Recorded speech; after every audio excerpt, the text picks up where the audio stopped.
समण भगवान महावीर का ये जिनशासन जयवंत रहे। बोधि प्रदाता पूज्य विराट गुरुदेव को भाव वंदन।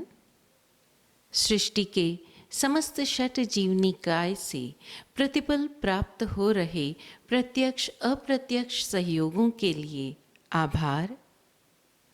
जय हो। ये जीवन जीते हुए प्रतिक्षण हम सभी से कुछ न कुछ ले रहे हैं, इन छह काय जीवों से भी और इस पुद्गल परमाणु रूप संसार से भी।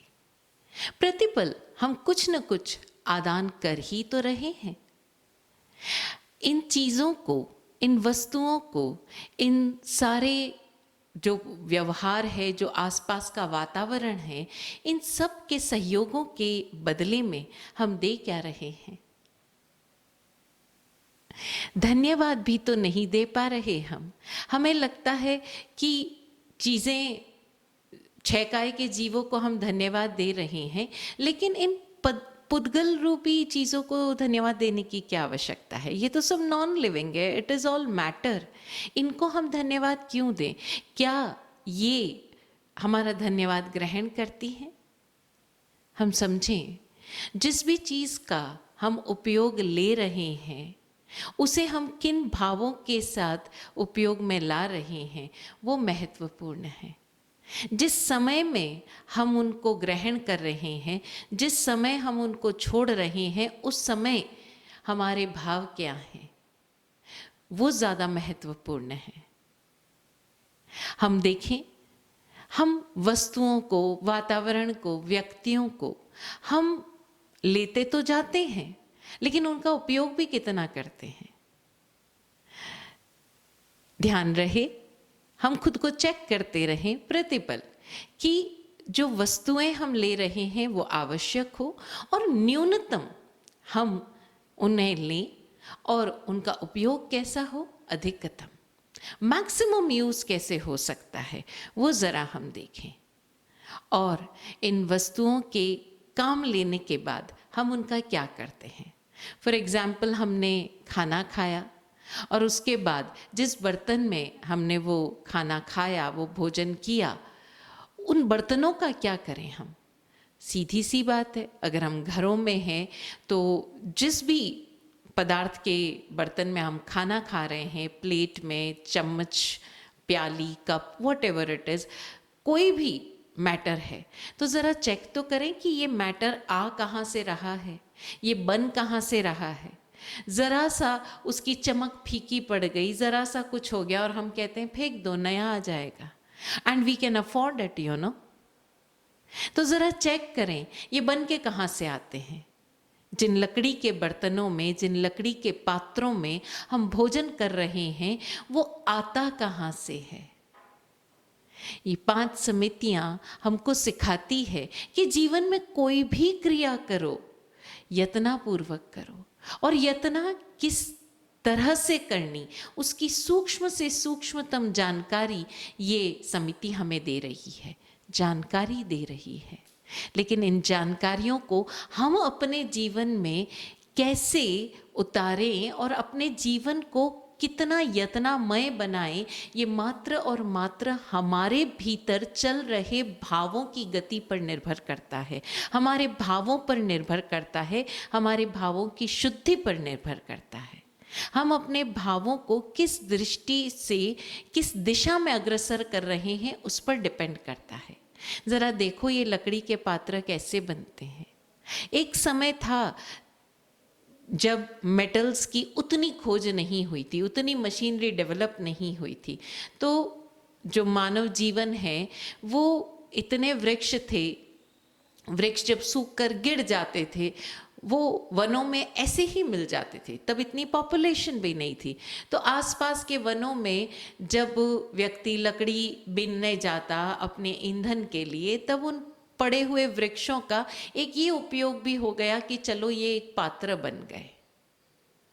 आज क्या हमें उतने वृक्ष अनायास मिलते हैं? नहीं। वो वृक्ष बकायदा इन लकड़ी के पात्रों के लिए काटे जाते हैं, सुखाए जाते हैं, एंड एक पूरा प्रोसेस। अगेन स्टील के बर्तन हो या ये जो कांच के बर्तन हो, जो हम ये क्रॉकरी यूज़ करते हैं, वो बनती कहाँ से है?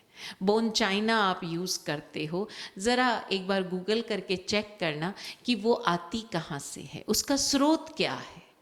ये चेक करना बेहद ज़रूरी है कि हम जो कुछ भी वस्तुओं का इस्तेमाल अपने जीवन में कर रहे हैं, वो कहाँ से निर्मित होकर किस प्रोसेस से गुजर कर हम तक पहुँचती है। और इसी के साथ इसके बारे में भी अटेंटिव और अवेयर होना ज़रूरी है कि हम जो कुछ भी छोड़ रहे हैं, यूज़ करके छोड़ रहे हैं, काम में लेकर छोड़ रहे हैं, वो वस्तुएं जाती कहाँ हैं। बड़ी प्यारी है ये 5वीं समिति, परिस्थापना का समिति, परिष्ठापनिका समिति। हम उसका परिस्थापन कैसे करते? बात छोड़ने की नहीं की गई, कितनी प्यारी बात है ना। बात छोड़ने की नहीं गई, परिस्थापन करने की बात की गई। आज सारे जो भी इको फ्रीक्स हैं वो ये 3 शब्दों का इस्तेमाल करते हैं, reduce, reuse and recycle, the 3 Rs। लेकिन ज़रा देखो, ये जो 5 समिति है, ये तो हमें तब से ये चीज़ सिखाती आ रही है, लेकिन हमने क्या किया, इनको संकुचित कर दिया। ये हमारे जैन धर्म की बात है, ये हमारे साधुओं के चर्या की बात है, और हमने इसको वहाँ पर इतना संकुचित कर दिया कि जो संदेश आज चारों तरफ सिर चढ़े बोल रहा है। क्यों? क्योंकि ये पूरा पृथ्वी का वातावरण, ये पूरी पृथ्वी मानो एक खतरे में आ गई है। चाहे वो वायु का हो, हमारा एटमॉस्फेयर हो, चाहे हमारे पानी के स्रोत हो, चाहे हमारी धरती हो, आज वो खतरे में आ गई है। क्यों?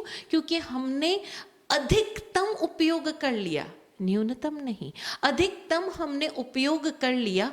और जब छोड़ा तो किस तरह से छोड़ा?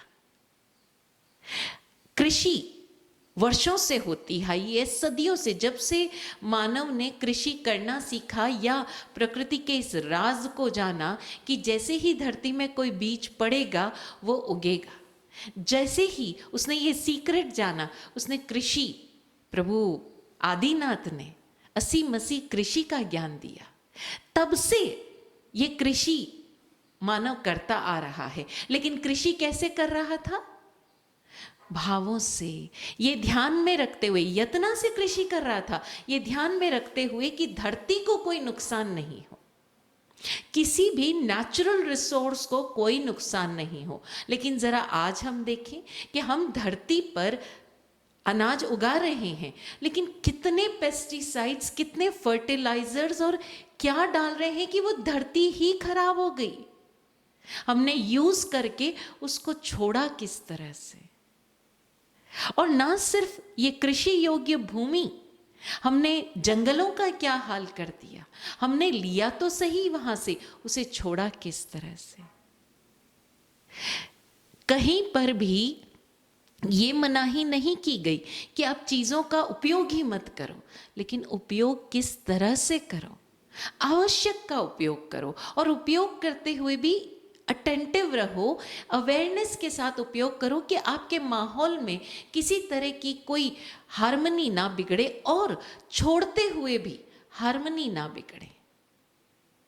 आजकल यूज एंड थ्रो, हम सारी की सारी क्रॉकरी को रिप्लेस कर चुके हैं यूज एंड थ्रो मटेरियल से। हम जरा एक बार तो सोचें कि हम ये जो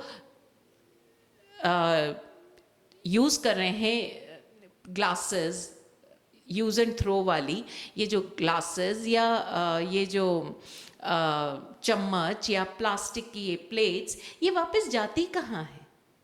इनको रिसाइकल होने में या इनका ये जो वेस्टेज है ये जाता कहाँ है? हम घर में जो इतने सारे इलेक्ट्रॉनिक आइटम्स लाते हैं, चाहे वो मिक्सर ग्राइंडर हो, चाहे एसी हो, लैपटॉप्स हो, ये सारा वेस्ट जाता कहाँ है? और आज इन वेस्ट के पूरे आप देखिए, there are heaps and heaps and heaps. तो ध्यान रहे, ये उच्चार पासवान समिति जो है, ये उच्चार की जो समिति है, 5वीं समिति, परिस्थापनिका समिति, ये हमें ये सिखा रही है कि हम जिन भी वस्तुओं का इस्तेमाल कर रहे हैं वो वापस जाती कहाँ है, इस बारे में जागरूक रहे। और केवल जैन दर्शन जो चीज़ हमें इतने साल पहले सिखा चुका है, आज देखिए ना हमारे यहाँ पर अभी संवत्सरी के पश्चात आपको पता है ये सामूहिक खमत खामणा होने वाला है, अलग अलग समाज करेंगे, वहाँ भोज भी होने वाला है और बड़े आराम से भोज में ये यूज़ एंड थ्रो मटेरियल की सारी प्लेट्स चम्मच सब आ जाएंगे। 8 दिन हमने जिस साधना में गुजारे, समितिमय चर्या करते हुए गुजारे, हम लोग बड़ा वो जागरूक रहते हैं, पंखा नहीं चलाना, वायुकाय के जीवों की विराधना हो जाएगी, भूमि पर नहीं चलना, पृथ्वी काय के जीवों की विराधना हो जाएगी। ये सारी बातें, छोटी छोटी बातें जो हमारे आसपास की है, जो हमारे शास्त्रों सूत्रों में वर्णित है। अब शास्त्रों में इन डिस्पोजेबल आइटम्स का कहीं कोई जिक्र नहीं था, क्योंकि उस समय ये चीज़ें इन्वेंट ही नहीं हुई थी, और अगर हो जाती तो उस समय का आदमी, उस समय का व्यक्ति, सामान्य आम आदमी इन चीज़ों को समझ नहीं पाता। उस समय इन मोबाइल का इन्वेंशंस नहीं हुआ था। लेकिन ज़रा हम देखें, आज हम इन डिस्पोजेबल आइटम्स को यूज़ करते हुए क्या एक पल भी सोचते हैं कि इनका रीयूज़ होगा कि नहीं होगा? बड़े आराम से हम बिस्लरी के कैंस मंगा रहे हैं, कोई भी कंपनी के मिनरल वाटर के कैंस, बॉटल्स मंगा रहे हैं, वो बॉटल्स जा कर रही है। हीप्स एंड हीप्स, हमारे इस पृथ्वी के न जाने कितने हिस्से ज़रा सा गूगल करेंगे तो आपको पता चलेगा। लेकिन हमारे यहाँ पर बड़े प्रेम पूर्वक हमको ये साधना दी गई, और केवल जैन दर्शन में नहीं। अब देखिए ना, गणेश चतुर्थी आने वाली है ना, कितने सारे लोग गणपति का स्थापना करने वाले हैं। चतुर्थी के दिन स्थापना होगी और फिर अनंत चतुर्दशी के बाद विसर्जन होगा। थ्रो नहीं कहा गया, ये नहीं कहा गया कि फेंक देंगे, क्या कहा गया? विसर्जन होगा। और पहले बालू की मूर्तियां बनती थी और विसर्जित कर दी जाती थी समंदर में, किसी भी जो भी पानी की जगह है वहां पर। लेकिन आज हमने ध्यान ही नहीं दिया कि हम किस तरह की ये सारी मूर्तियां बना रहे हैं और किस तरह ये विसर्जित होगी। तो ज़रा ध्यान दें, आज ये आवश्यकता बन गई है कि हम जहाँ भी जो भी चीज़ यूज़ करके छोड़ रहे हैं, वो इस पूरे हमारे वातावरण में, इस पूरे माहौल में, जिस सृष्टि में हम जी रहे हैं, वहाँ पर वो कैसा डिस्टर्बेंस पैदा कर रही है। इसे 5वीं समिति को कहा गया लय की साधना, हार्मनी की साधना। तो हम ये ध्यान दें कि हम जो कुछ छोड़ रहे हैं वो आसपास कैसी हार्मनी को डिस्टर्ब कर रहा है या हार्मनी क्रिएट कर रहा है। ये तो हुई वस्तुओं की बातें। ज़रा हम अपने शरीर को भी देखें, प्राकृतिक रूप से ये चीज़ें छोड़ता आया है ना। मल, विष्ठा, पसीना, बदबू, स्मेल, थूक, जो भी चीज़ें हमारे शरीर में अनावश्यक है वो चीज़ें वो छोड़ता आया है। और हमें ये 5वीं समिति ये भी सिखाती गई कि ये जो शरीर से आवश्यक विसर्जन हो रहा है उसे भी कैसे प्रेम पूर्वक आप परिस्थापना करो, कैसे उसको विसर्जित करो। इस तरह से विसर्जित करो कि माहौल में कहीं कोई डिस्टर्बेंस ना हो। क्योंकि पहले मल विसर्जन खुले में ही होता था, तब ऐसा कोई सिस्टम नहीं था, तब जंगलों में ही जाकर ये कार्य होता था। लेकिन आज हम इस समाज में रहते हुए हम वही चर्या अपनाना चाहें, शहर और गांव में, सोसाइटीज़ में रहते हुए हम मात्र उस एक अपनी चर्या के लिए कि वो खुले में विसर्जन करना है। क्यों? क्योंकि हमारे शास्त्रों में शौचालयों का वर्णन नहीं है। तो ज़रा हम चेक करें कि ये मल विसर्जन भी इस तरह से हो कि हार्मनी डिस्टर्ब ना हो, लय कहीं भी बेताल बेलय ना हो, वो लय में कहीं कोई शोरगुल ना हो। हम इस मल विसर्जन की प्रक्रिया को भी देखें। विराट गुरुजी सदैव कहते थे कि सारी जो बीमारियों की जड़ है वो ये है कि व्यक्ति के भीतर पकड़ है, पोजीशन है, वो विसर्जन करना ही नहीं चाहता। आप ज़रा बीमारियों पर भी गौर करें, है ना, ब्लॉकेजेस, माइंड में ब्लॉकेज, ब्लड क्लॉट आ गया, हार्ट में ब्लॉकेज आ गया, देन आपके आर्थराइटिस, रूमेटाइड, आपके सब जॉइंट्स में ब्लॉकेजेस है। ये ब्लॉकेजेस क्यों हुए? कॉन्स्टिपेशन, एसिडिटी, ये इतनी नॉर्मल बीमारियां हैं क्योंकि आम तौर पर व्यक्ति छोड़ना ही नहीं चाहता। और जबकि ये साधना रही हमारे यहाँ, विसर्जन की साधना इतनी गहन साधना रही कि हम अगर इसको समझ लें तो हमारा जीवन कितना हल्का फुल्का हो जाए। हम क्षण में स्वयं जीने लग जाएंगे, उसके लिए हमें कोई एफर्ट्स नहीं करने पड़ेंगे। आप देखिए, व्यक्ति आजकल तो कई हम जगह सुनते हैं कि उनकी लाइब्रेरी कहाँ है कि उनके बाथरूम में, उनके वॉशरूम में ही, उनके टॉयलेट में ही पूरी की पूरी लाइब्रेरी बनी हुई है, क्योंकि व्यक्ति मल विसर्जन करते हुए भी अखबार पढ़ रहा है, मोबाइल पे न्यूज़ पढ़ रहा है, सुन रहा है, फ़ोन पे बात कर रहा है। अब जो घटना आपके भीतर के सारे अनावश्यक तत्वों को निकाल सकती थी, आप उसके एक ज्ञाता दृष्टा बन सकते थे, व्यूअर बन सकते थे, जान सकते थे कि कहाँ क्या पकड़ हो रही है, हमने उसको भी बेहोशी के साथ करना प्रारंभ कर दिया। आप देखिए, हमारा शरीर अपने आप ऐसी मशीनरी है जिसे आज तक साइंटिस्ट वापस रीइन्वेंट ही नहीं कर पाए।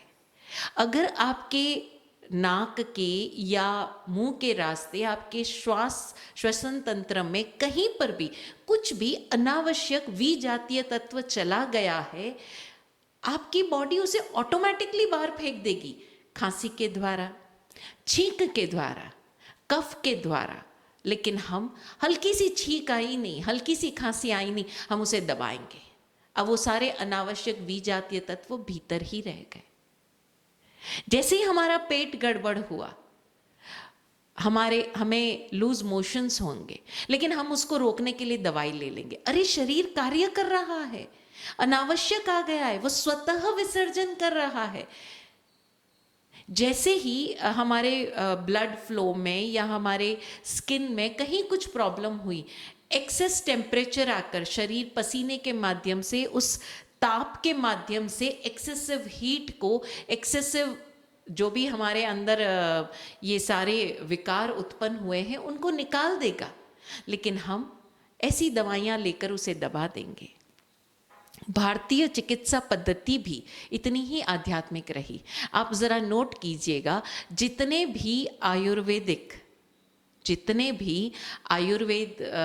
आयुर्वेद डॉक्टर्स हैं, आप उनको कोई भी प्रॉब्लम बताओ जाकर, आप सर दर्द की बताओ, आप श्वास की प्रॉब्लम बताओ, आप दर्द की प्रॉब्लम बताओ, चाहे हाथ में दर्द, कमर में दर्द, किसी की भी प्रॉब्लम बताओ, वो सबसे पहले आपको जो दवाई देंगे वो होगा आपके पेट को साफ करना।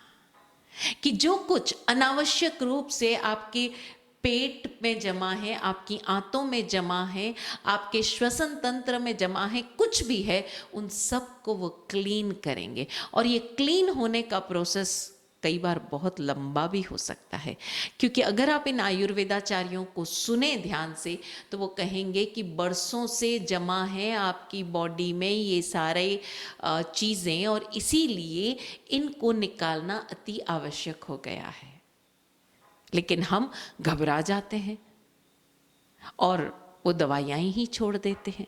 ज़रा देखिए तो कि हमारी शरीर में ये सारे ब्लॉकेजेस ये क्यों जमा हुए हैं।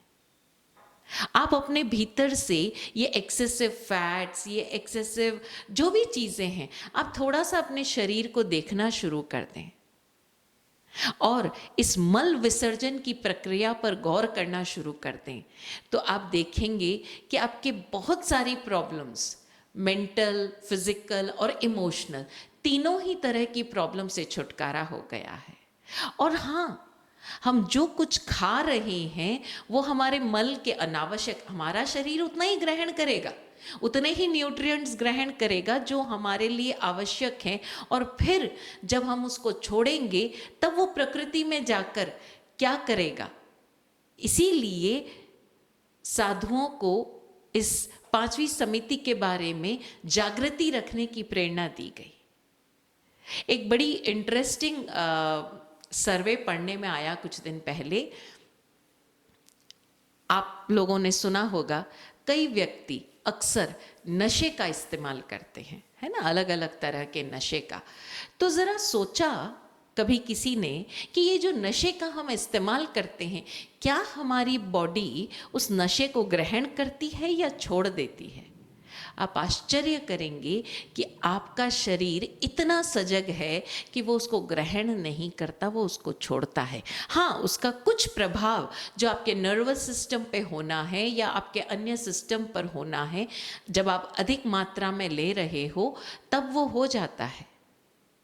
एक सर्वे हुआ यूके में कि ये जो व्यक्ति, क्योंकि पश्चिमी देशों में ज़रा इनकी मात्रा थोड़ी अधिक है, वो शायद उतने जागरूक नहीं है, तो वहाँ पर एक खोज हुई कि जो ये व्यक्ति ये सब नशे के आइटम्स लेता है, brown sugar, any type of drugs, you know, ये ड्रग्स जाती कहाँ है, क्योंकि बॉडी में वो रहती है, कितनी देर रहती है, ये सारी हो गई, पूरी टेस्टिंग हो गई, सारी रिसर्च हो गई, लेकिन अगर ये बॉडी में नहीं रहती है कुछ समय बाद, तो ये जाती कहाँ है।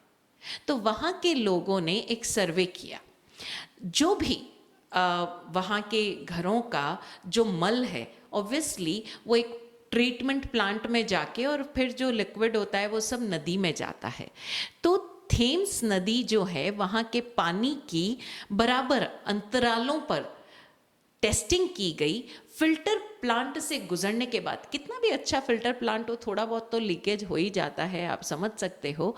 तो उस नदी में उस पानी की मात्रा में चेक किया गया कि कितनी मात्रा में वो ड्रग्स मौजूद हैं, और आप आश्चर्य करेंगे कि उन ड्रग्स से, वो जो ड्रग्स का बहुत ही, आप समझिए, ट्रीटमेंट प्लांट से गुजर कर पानी वहाँ जा रहा है, क्योंकि वी कांट अफोर्ड कि हमारी नदियाँ खराब हो जाए, उनका पानी प्रदूषित हो जाए। तो वो ट्रीटमेंट प्लांट के बाद उस पानी में जो मात्रा पाई गई, हैरान हो गए।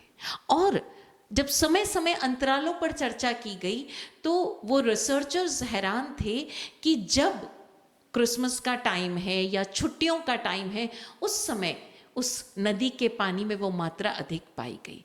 अब देखिए, ह्यूमन वो ड्रग्स ले रहा है, अपने घर के वॉशरूम में बैठकर उसे फ्लश कर रहा है, वो ट्रीटमेंट से गुजरने के बाद भी उस नदी में जा रहा है। तो आप बोलेंगे उस नदी में तो बड़ा लेश मात्रा में जा रहा होगा, उससे क्या फ़र्क पड़ा।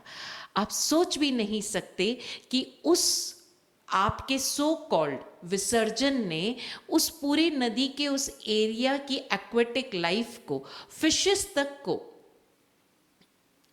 प्रभावित कर डाला। किस तरह से कि आप सोचिए, एक जो सारी फिशेस हैं वो एक झुंड में बहती है। It is a shoal of fishes which swims in the water. अब किसी एक, ये वैज्ञानिकों ने प्रयोग करके देखा कि एक फिश को जब कुछ ड्रग की मात्रा दी गई, अब वो मस्त हो गई, अब वो अपने आप को भूल गई, और जब अपने आप को भूल गई तो अपने उस बेहोशी में वो उस झुंड से अलग तैरने लग गई, उसकी अवेयरनेस, अटेंटिवनेस खत्म हो गई, और जब वो अलग तैरने लगी तो किसी न किसी बड़ी मछली का या बड़े जानवर का शिकार बनी। तो ज़रा हम चेक करें कि आप देखिए, हमारे ज्ञानी गुणी आचार्यों ने, हमारे इस जैन दर्शन ने हमें जो ये समिति में चर्या करना सिखाया, वो किस लेवल तक सिखाया कि हम विसर्जन भी इस तरह से करें कि इस पूरी सृष्टि में कहीं कोई डिस्टर्बेंस ना हो।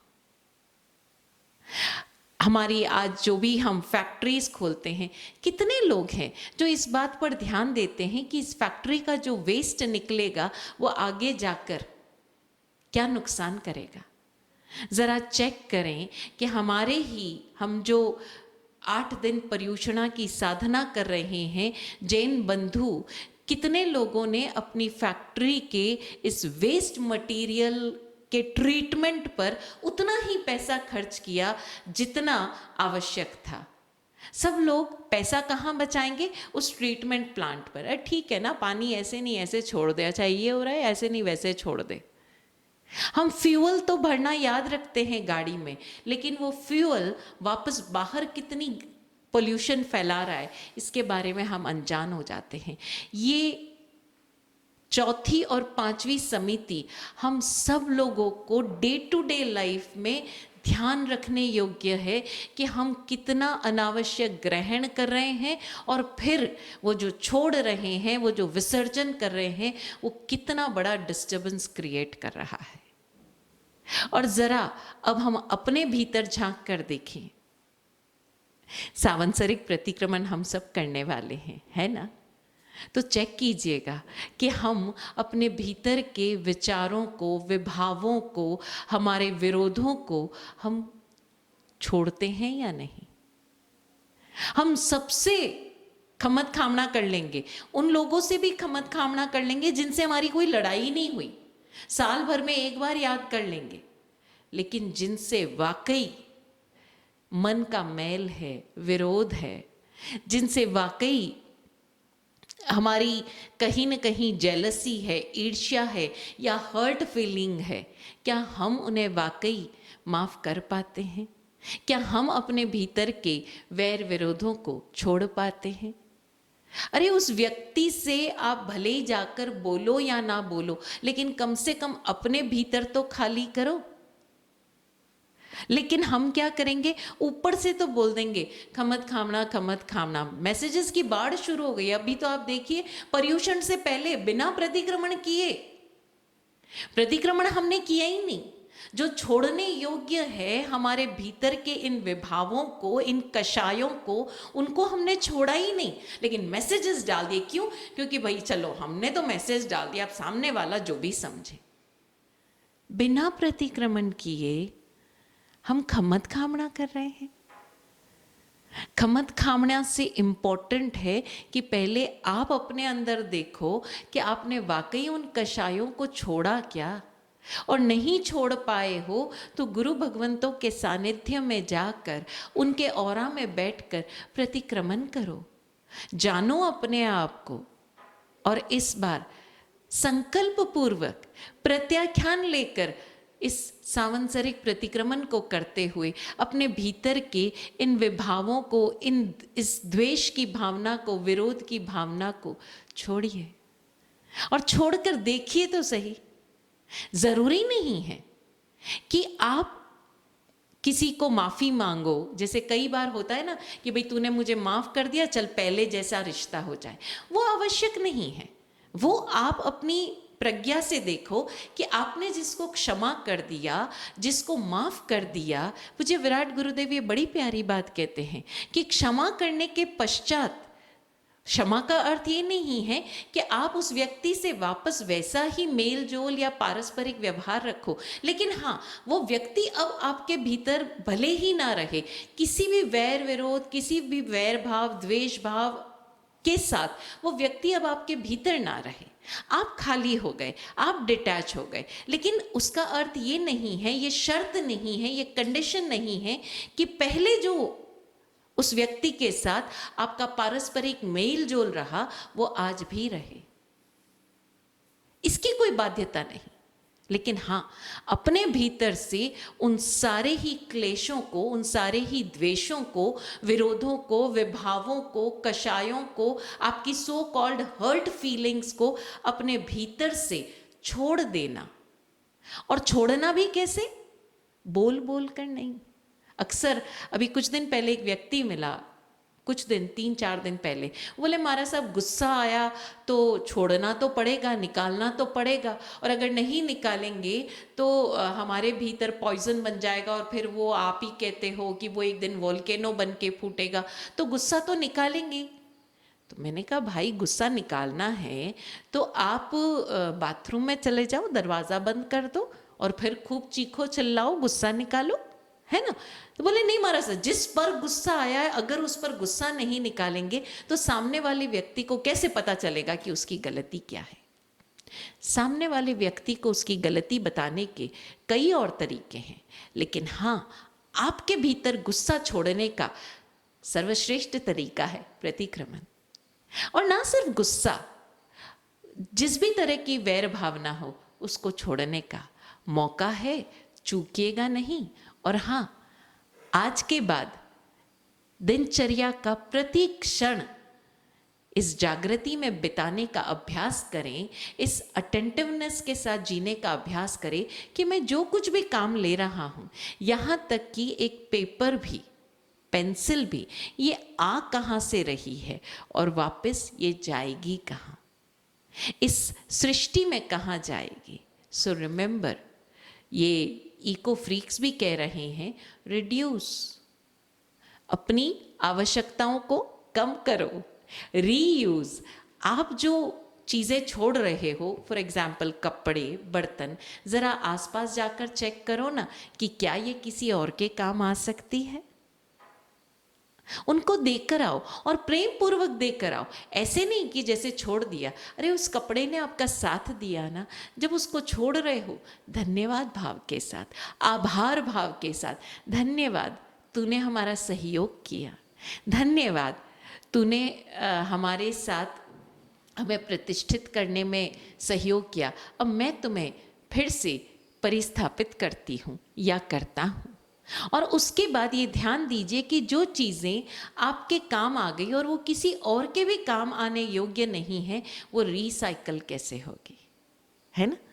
और प्रतिपल, चाहे आप नया घर बना रहे हैं, नई सामग्री ला रहे हैं, नई फैक्ट्रीज लगा रहे हैं। अक्सर लोग हमें पूछते हैं, महाराज साहब ये जैन दर्शन में बिजनेस करने के लिए या फैक्ट्रीज लगाने के लिए क्या वो एथिक्स है।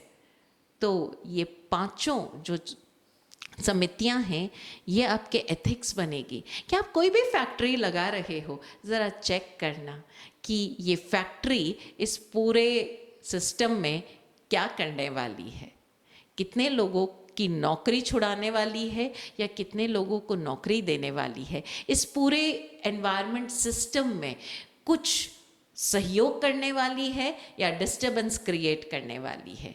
हमारे जीवन की हर चर्या इन 5 समितियों में कवर अप हो जाती है, और इन 5 समितियों से शायद अलग ऐसी कोई भी चर्या है ही नहीं जो छूट गई हो।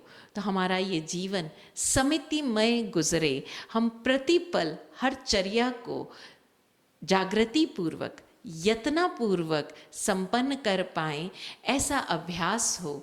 ओम शांति।